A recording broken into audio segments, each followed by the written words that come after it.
সোমবার রাতে কাতারের দোহা থেকে আসা একটি ফ্লাইটে বিপুল পরিমাণ কোকেন সহ এক নারী বাংলাদেশে আসছেন।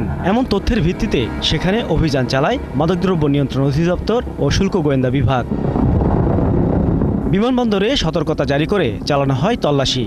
রাত 2টার দিকে এক বিদেশি নারী অন অ্যারাইভাল ভিসা নিয়ে গ্রিন চ্যানেল অতিক্রম করলে তাকে আটক করে গোয়েন্দারা। তল্লাশির এক পর্যায়ে প্লাস্টিকের 3টি বাক্সে পাওয়া যায় 8 কেজি 600 গ্রাম কোকেন। এ সময় হাতে নাতে আটক করা হয় ক্যারিবীয় দেশ গায়ানার নাগরিক পিটুলাকে। গোয়েন্দারা জানায় এই নারী কয়েকটি দেশ ঘুরে বাংলাদেশে এসেছে। ধারণা করা হচ্ছে এই বিপুল পরিমাণ কোকেন নিয়ে তিনি অন্য কোনো দেশে যেতে চেয়েছিলেন। সে ওখান থেকে new York to Doha two Dhaka, এভাবে তার ফ্লাইটটা ছিল। এখন পরবর্তীতে মামলা করেছে কাস্টমস ইন্টেলিজেন্স, তো শুল্ক গোয়েন্দা পরিষদ। এর পরবর্তীতে তাকে রিমান্ডে এবং তার তদন্ত যদি করা হয় তখন বলতে পারবো যে এটা কি লোকাল এখান